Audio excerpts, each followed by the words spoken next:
Naalala nyo ba tong spot na to guys? Nung nakaraang nag-video tayo taglagas, walang dahon nun. Ngayon ang dami ng dahon tong kubo. Sarap magpahinga dyan.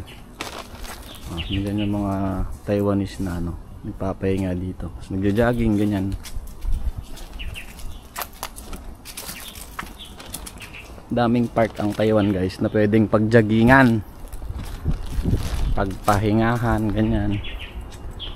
Mahilig sila mag-walking dito sa Taiwan. Diba? Meron pang wanted dito. Siguro nakautang yan.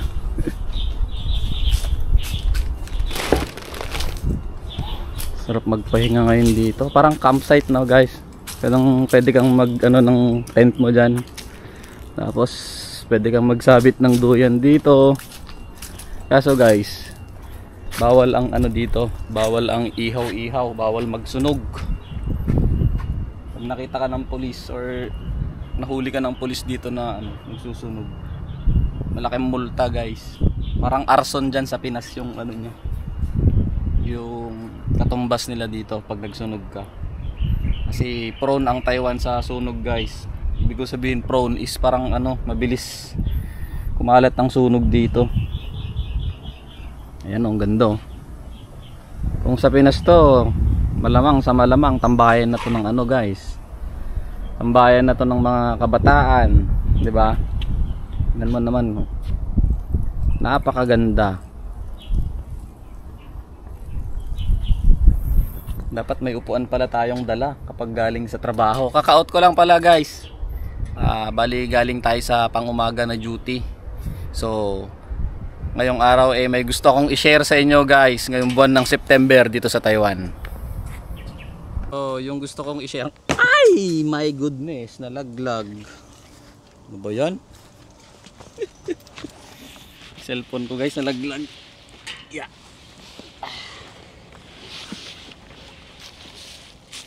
Nagpapaiwatig tong cellphone natin Gusto na yatang magpapalit. Yeah.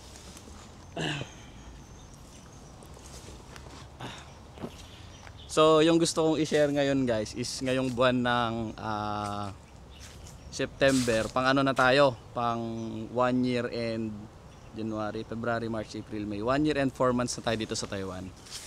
Bali may mga inaasahan tayong may hindi tayong inaasahang bagay na nangyayari dito sa Taiwan guys. Nakasira kasi ako ng maganda yung lightning dito. Nakasira ako ng aparato sa company, sa factory guys. Kaya minsan nakakapanghina ng loob kasi napapagalitan tayo. Pero hindi naman sa napapagalitan na kailangan kang mura-murahin ganyan. Yung ibang guys, ibang mga leader ganon. Parang napagalitan lang tayo kasi medyo mahal daw yung nasira natin. Parang compass kasi yun guys na pang-check sa bakal kung straight ba. Nalaglag kasi natin guys. Bali nung una kinakabahan ako kasi ang presyo daw niya is around 10,000 NTD. So siyempre nabigla ako kasi sinabi sa akin money. Sabi ko, chuchang womeyo chen sabi ko ganon. Sabi nila kailangan daw bayaran. Kaya pagka uwi ko guys is nag-research ako sa Google ganyan. Tinignan ko kung magkano yung bayad. Diyos ko, ang mura lang pala. Hindi naman sa mura syempre. Nasa lang pala guys, nasa 2,800 lang pala. Kasi ang babayaran ko daw doon is 0.33% yung babayaran ko. Pero kahit na guys, isipin mo pag 10,000 yung bayad noon, tapos ang babayaran mo is 0.33%, is magbabayad ka ng 3,000 plus, 'di ba? 3,000 NTD, ang laking bagay din 'yon pag kinonvert mo sa peso, guys. Kaya parang nanghihinayang ako sa ganong halaga kasi parang shift mo na 'yon ng 2 Sabado na 8 hours. 'Di ba, guys? May mga bagay tayong hindi inaasahan. Kapag nandito ka sa Taiwan, meron yung mga may masisira ka, ganyan. Pero relax lang tayo guys. Kaya ano, gusto ko lang i-share sa inyo guys 'yon, yung nangyari sa akin. Tapos kinagabihan, chinat ko yung chuchang ko, yung supervisor ko, sabi ko, "Chuchang,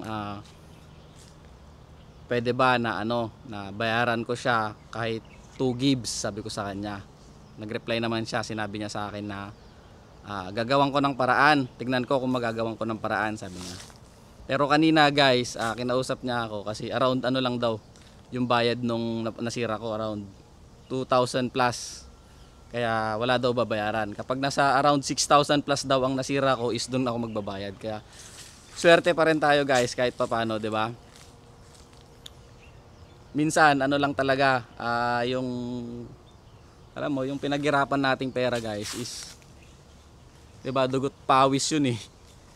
Dugot pawis mo 'yun na nag-duty ka, tapos may hindi inaasahang bagay na may masisira ka, ganyan. Pero andyan na yan eh. Kaya ang sabi ko na lang, sige, ano na lang, aminin mo na lang na nasira mo kaysa magsinungaling ka. Kasi pag nagsinungaling ka guys, ipapareview nila yung CCTV. Mas pangit sa kanila yon yung magsisinungaling ka guys. So yun, gusto ko lang i-share yun guys. Saka ngayong buwan ng September pala sa kanila is araw ng patay dito guys. May mga pagkain silang inaalay sa patay. Kaya parang nag-aano ba sila, nag-iinsenso sila, tapos may mga pagkain, madaming pagkain. Pagkatapos nun, ibibigay nila yon sa mga empleyado. Ito, nakatanggap tayo ng parang paypay ba? Paypay sa kanila yata to eh, paypay ang tawag. Madami pa to guys, hiniwan ko lang sa factory kasi parang na din. Kakainin ko na din siya sa kakainin ko siya kapag night shift ako. May mga juice, may mga tinapay, ganyan, tapos may mga cup noodles. So yun guys, yun yung maganda dito sa Taiwan. Madami pang dito, madami pa silang parating. May mga parating pa silang bonus dito guys ngayong buwan ng September. Ayan, sunod-sunod diyan. Magbibigay sila ng cash gift dito, nasa 2,000, 3,000, 5,000, depende yan sa company guys. Sa amin nasa nasa 2,500 NT. Pero okay na din yun guys. Pag kinonvert mo yun sa peso, is nasa 5,000 pesos yun. Malaking bagay na yun guys, di ba? Sipin mo dyan sa Pilipinas, wala namang ganun. Ay, buhay. Dapat pag andito ka sa Taiwan is ready kang lumunok ng pride mo guys. Ready kang mapagalitan, ready kang sundin yung mga utos ng mga boss, ganyan.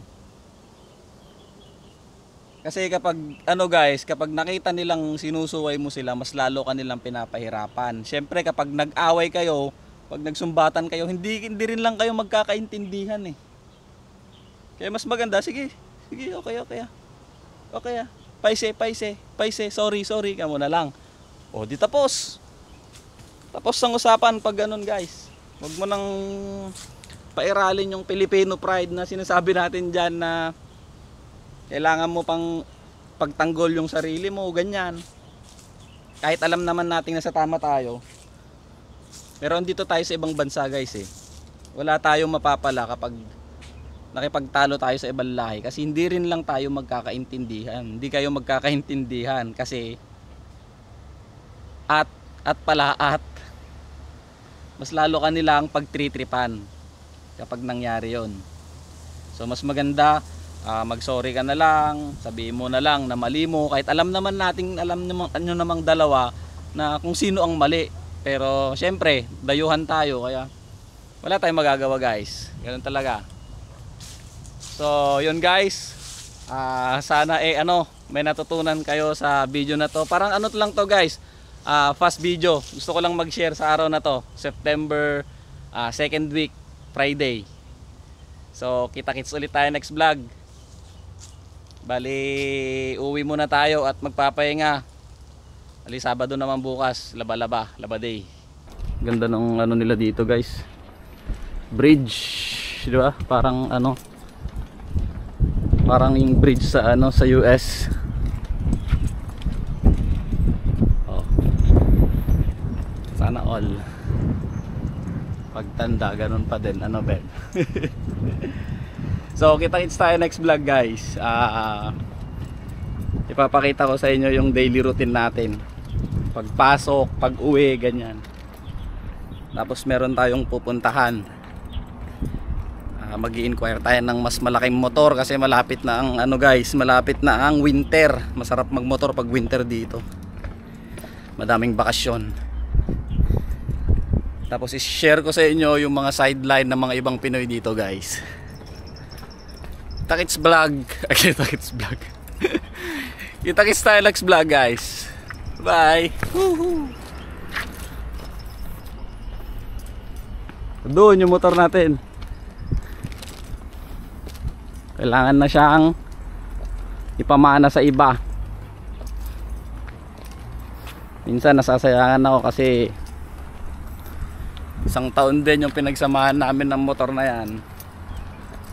2 beses pa lang pumalya. 'Di ba? Baka yung makuha nating motor na ano na ipapalit sa kanya is palyado. Kaya ang hirap, hindi ko alam kung ibebenta ko ba siya or ikikip kasi hindi naman pwedeng dalawa yung motor mo dito. Pwede rin pala pero hindi ko maasikaso din kasi. Pero let's see guys, tignan natin kung anong magandang ano desisyon sa life. Mag plan A, plan B tayo. Ganyan ang gawin nyo guys pag nag-apply pa lang kayo. Plan A, plan B. See you next vlog guys. Bye bye.